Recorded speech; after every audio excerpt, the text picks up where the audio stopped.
back to this month's Real Talk. We took a break for the month of April since we were traveling a lot and getting into the new trimester. As you can see, I have a new anchor with me, Alyssa. She's one of our Rising Intro students. Hi, I'm Alyssa. I'm pleased to be here. This month, we'll take a look back at some places we traveled. The big community stories we have, and of course, some stories about our schools.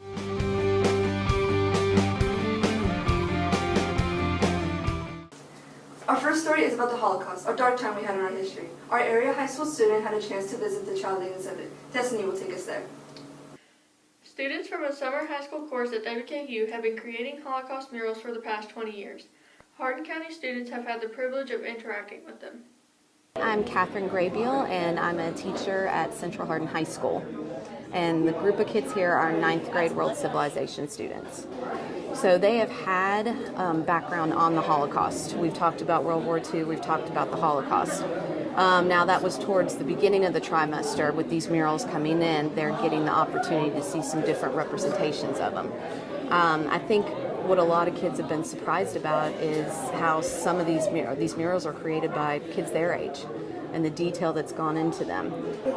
I'm Savannah Weber, and this mural really stood out to me because it just shows the life story of one of the younger girls who experienced this tragic event known as the Holocaust.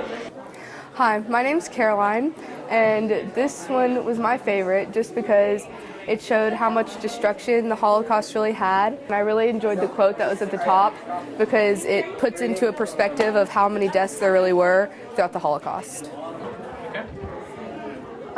This is another mural that really stood out to me because it shows the lives and the lifestyles of both sides of the Holocaust.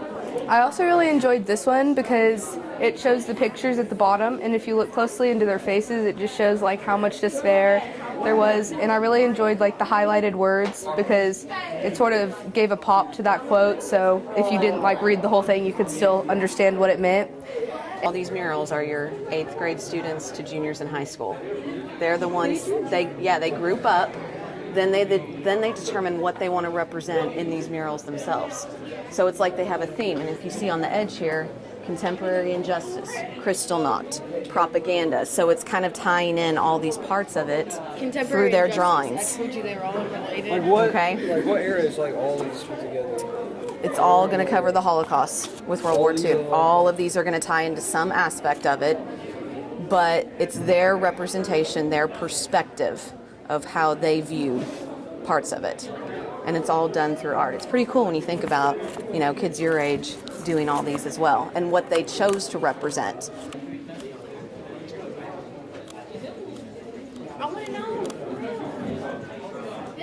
Hi, I'm Jessica Forrest from John Hardin High School. I teach U.S. history and world history. We begin talking about the Holocaust through World War II. In U.S. history, we look mainly at the American perspective. World history, I'm able to dive in a little deeper to the Holocaust and the aftermath. Basically what we've been doing is we've been watching a lot of videos leading up to it, and we've been discussing everything that's happened and the tragedies that occurred at the camps. We watched a lot of propaganda videos from both the Nazi side and the American side during World War II. It was especially ones like the Donald Duck one. That's been very famous. We often start with, what do you all know? And ask the students what they know about the Holocaust, and then try to maybe fix or answer some questions or some myths that they had about the Holocaust. Sometimes it's almost a full understanding. They've watched or they've heard of, based on the movies, Schindler's List, The Boy in the Striped Pajama, Jacob the Liar. So they oftentimes ask me about those movies and how realistic those are. Leaders to see how to lead and how not to lead. So when I saw this one, I want them to know that 6 million Jews died, and then another 6 million people died. Others based on their the religion, based on the skin color, based on their ethnicity, like the Roma or Sintis, homosexuals. Catholics may have been treated badly. Polish people. So we do try to include that oftentimes more than just Jews were killed. I'd also emphasize the people, the heroes, the unsung heroes who tried to step up and help, that there were some who tried to help. All 21 are very different. They're telling different stories, different viewpoints.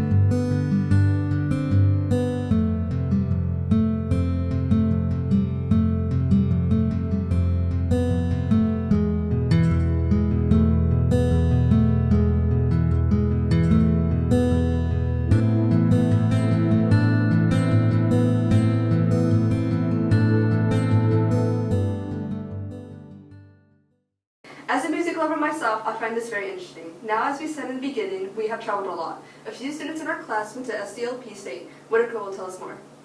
I've been DJing for a little over a year now. I started when I was about 11. I'm 13 now. This is my merchandise. I'm wanting to take it out into like when I DJ gigs and stuff like that for DJing. I want to take out and I want to do my DJ Call merchandise pack, give it away as like a cool surprise or something for kids. Our STLP project is raising awareness for the Bun Bun Brigade. The Bun Bun Brigade is a rabbit rescue center. They take in rabbits that have been abandoned by their owners or that if people don't want them. So we made a video and posted it to our Moms in Schools Facebook page and the school's morning news. We got the results back. We looked on Facebook from where we posted it, and on our mom's Facebook page, it got shared twice, and on our school's Facebook page, it was shared 21 times. Our project is about saving energy through our school. We use we go around classrooms using these graphs, and then once we fill them out, we give each classroom one of these, and we tell them what they need to work on. And then once we're done with the graphs, we go and we do it on our Chromebook. You can go down through it all, write yes or no for all of these, and then at the end you can submit it, and then we print it out into graphs using Google Forms. So my booth that I'm working on is the Ozobot booth. It's essentially using colored sensors and coding to create different segments on moving robots. So on the bottom of the robot, there's 3 color sensors for red, green, and blue. And it moves the robot in 3 different types of directions. And that's what we're doing at the Ozobot booth, trying to decide what you want to do for your day. And then the reason I'm here is because of Shattered Glass. It's just teaching young girls and boys STEM activities and to show them that when they get older, it's all right to do STEM activities. Very stressful, but that's not all the traveling we did. 3 students during spring break went to visit our local memorial park. Here's Catherine with her story. Inside a park here in Elizabethtown, Kentucky, a vision came to life, bringing a way for everyone to pay respects for those who served and paid the ultimate sacrifice. And I think it was about 5 years ago, they came up with the design for that Veterans Tribute over there and got that put in the park. And once that got put in the park, I approached the city about building this Vietnam Memorial in the park.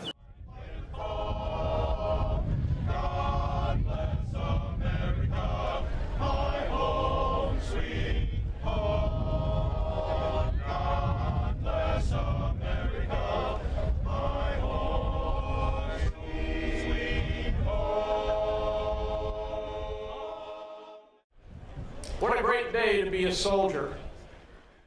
This wall is an 80% scale of the one in Washington, D.C. It's 360 feet long, 8 foot tall in the middle, 1.5 feet on each end. It has the exact same number of names on it in Washington, D.C.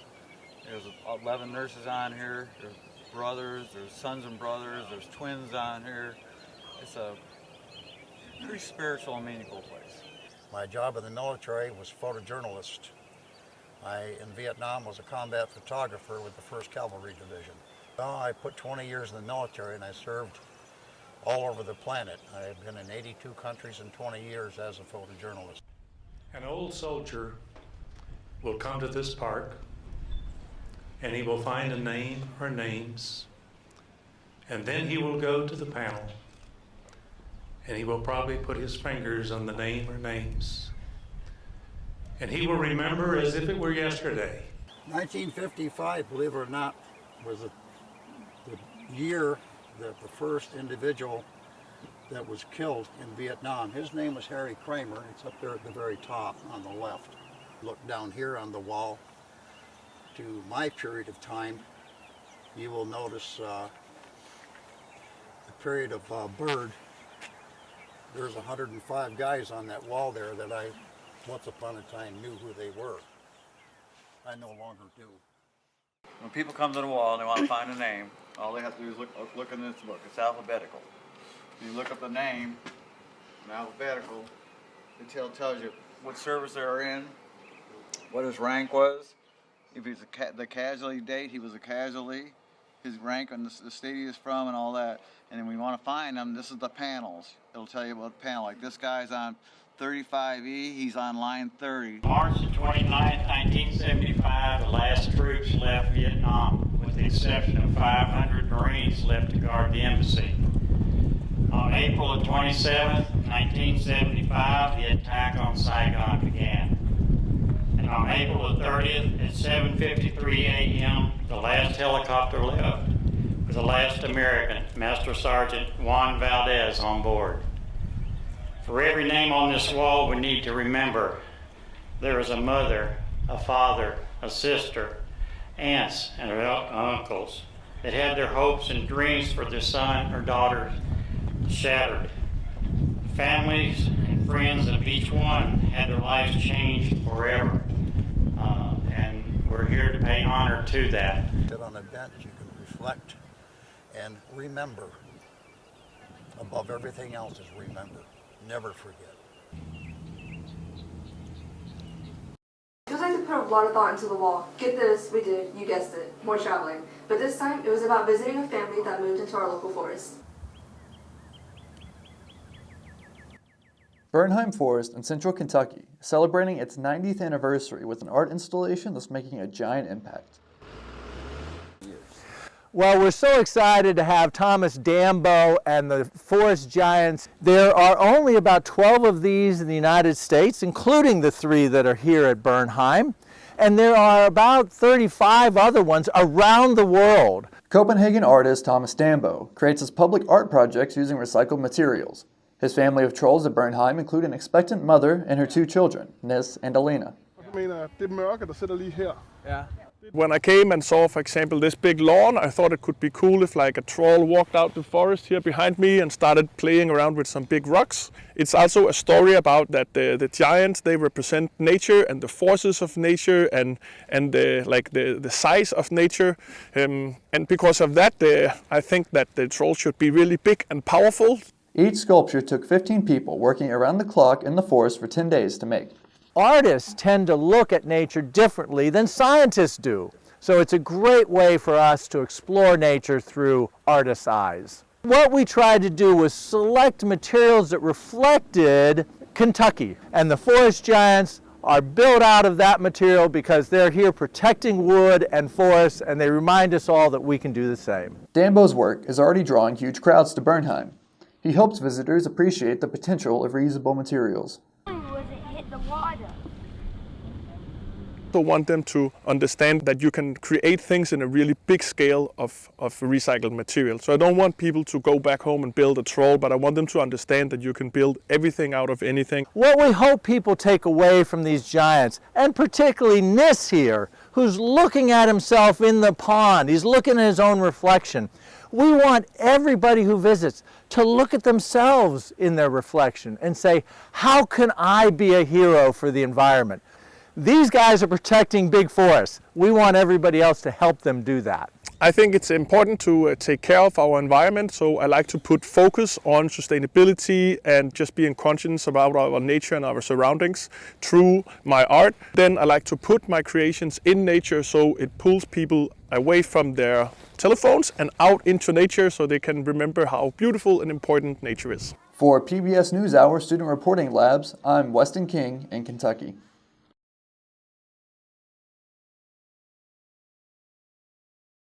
Those giants are huge. huge. You can also watch that on our upcoming episode on PBS NewsHour. We visited a local artist. You may not know him, but you have seen him. Whitaker and Hannah bring us that story. I'm Rich Grinling, and if you had to put a title to me, I would say a visual artist. And the reason I always say that is because I always had dealt in so many different mediums, from sculpture to painting to video. Almost everything I do comes under the title, so to speak, of realism or superrealism, and most of the time it's something I have just enjoyed doing, and usually it shows in the final piece. I was just intrigued by actually both advertising, in other words, creating advertising, and also sculpture and painting. And that's what I always wanted to do. So there was no real decision as I got older what I wanted to get into.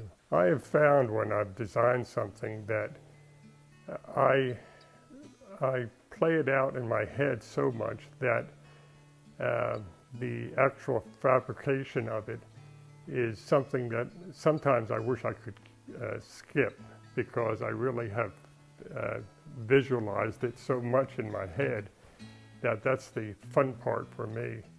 And then actually fabricating it, it needs to be done, so I do it. But the design is what I really like. As an artist, when you create anything, you're showing some part of yourself, which is, of course, some part of your emotions. And so it's very personal, and you can't hide from yourself, so to speak. Well, I always tell people when they ask me what is my favorite piece, I always say the last one I did, which often it seems to be that. But I would probably say some of the recent ones I've done for the military. I've done some bronze sculptures that I just really like how they worked out, and they were extensive pieces, but they worked out exactly like I had hoped. Just the desire to see something that is in your head actually become three-dimensional. And then there's the other side, which is you have to make a living. There's a few things that keep you motivated and in the producing of art. I think when people look at my work, I just hope they get something out of it. They enjoy it. Maybe they see it the way I saw it, but sometimes they see something totally different, which is kind of exciting, just to see how people interpret your work. If you haven't noticed, we're focusing a lot on art in this episode. Here's one last story about art at John Hardin. Art is an expression of feelings, beliefs, how you see the world. I took it in high school, and after I got married, I knew I wanted to spend as much time with my kids as I could, so I decided I wanted to go in the teaching profession, and art was the only thing that I wanted to do. I knew as soon as I made that decision which subject I was going to teach. I would say that they struggle most with confidence. So the more that I encourage them and the more success they have, the more they're likely to try new things and start to enjoy it more. I love to watch when they're going to college and when they're expressing themselves still visually. Don't think that your artwork has to look like anybody else's. And don't think that drawing is the only art form, because it's definitely not. It's just one piece of so many things that you can do. That's it for this month's Real Talk, but don't go away. We have 2 more stories for you. Several of our students spent time at Kesey and the recent STLP competitions. They worked really hard to bring you these stories.